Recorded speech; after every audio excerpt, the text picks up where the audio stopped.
Good evening children. अब हम अ letter to God का सेकेंड पार्ट पढ़ने जा रहे हैं।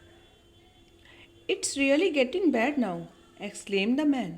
मैन मतलब लेंचो। लेंचो ने कहा, अब बहुत बुरा होने जा रहा है। I hope it passes quickly. मैं आशा करता हूँ कि ये जल्दी ही गुजर जाए। It did not pass quickly, लेकिन ये जल्दी नहीं गुजरा। For an hour the hell rained on the house. 1 घंटे तक ओले घर पर, द गार्डन बगीचे में, द हिल साइड पहाड़ी के किनारे पर, द कॉर्नफील्ड खेतों पर, ऑन द होल वैली पूरी घाटी में गिरते रहे। द फील्ड वॉज वाइट, खेत सफ़ेद हो गए। As if covered with salt, जैसे लग रहा था कि उन्हें नमक से ढक दिया गया हो।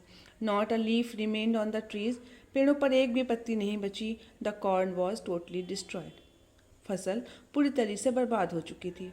The flowers were gone from the plants, पौधों से फूल गायब हो चुके थे। Lencho soul was filled with sadness, Lencho की आत्मा दुख से भर गई। When the storm had passed, जब तूफान गुजरा, he stood in the middle of the field, वो खेतों के बीच में खड़ा हुआ। And said to his sons, और अपने बेटों से बोला, अ प्लेग ऑफ लोकस्ट, अगर टिड्डियों का दल भी आता, would have left more than this, तो इससे ज़्यादा छोड़ता।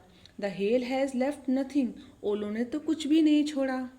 This year we will have no corn, इस साल हमारे यहाँ फसल नहीं होगी। That night was a sorrowful one, वो रात दुख से भरी हुई थी।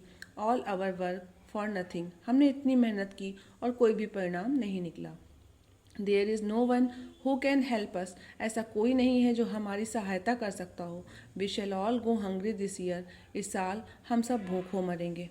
But in the hearts of all who lived in that solitary house, लेकिन जो भी उस अकेले घर में रहते थे, in the middle of the valley, उस घाटी के बीचों बीच में, there was a single hope, उनके सबके मन में एक आशा थी, हेल्प फ्रॉम गॉड, कि भगवान हमारी सहायता करेंगे। डोंट बी सो अपसेट, इतना परेशान होने की ज़रूरत नहीं है। Even though this seems like a total loss, जैसा कि लग रहा है कि हमारी पूरी हानि हुई है। रिमेंबर, याद रखो, no one dies of hunger, कोई भी भूख से नहीं मरता। दैट्स व्हाट दे से, सभी लोग यही कहते हैं। No one dies of hunger, कोई भूख से नहीं मरता। ऑल थ्रू द नाइट, उस पूरी रात, लेंचो थॉट, लेंचो सोचता रहा, only of his one hope, अपनी एक ही आशा के विषय में, द हेल्प ऑफ गॉड, कि उसे भगवान से सहायता मिलेगी।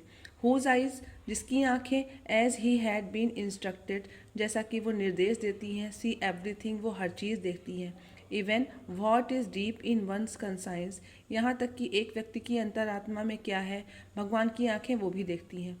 Lencho was an ox of a man, Lencho आदमी के रूप में एक बैल था। Working like an animal in the fields, उसको बैल इसलिए कहा गया क्योंकि वो अपने खेतों में बहुत ज़्यादा मेहनत करता था, बिल्कुल एक जानवर की तरह।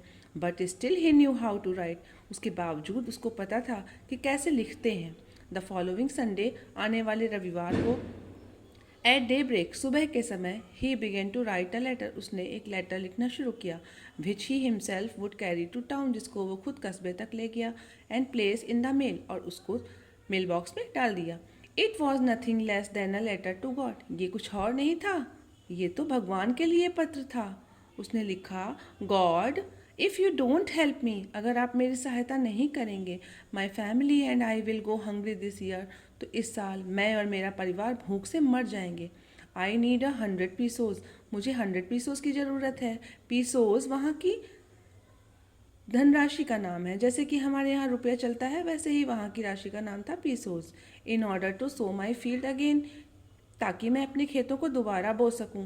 And to live until the crop comes, और तब तक जी सकूं जब तक कि दूसरी फसल आती है। बिकॉज द हेल स्टॉर्म, क्योंकि ओलों ने, उसके बाद उसने डैश डैश लगा दिया, क्योंकि वो भगवान को बताना चाहता था कि ओलों ने मेरा सब कुछ नष्ट कर दिया है। इसलिए गॉड, मुझे आप जल्दी से 100 पीसोस भेज दीजिए, ताकि मैं जल्दी से अपने खेतों को दोबारा बो सकूं, और जब तक खेत नहीं सही होते हैं तब तक मैं अपना और अपने परिवार का पालन पोषण कर सकूं। आज हम यहीं तक पढ़ेंगे, अगला पार्ट हम कल पढ़ेंगे। Thank you.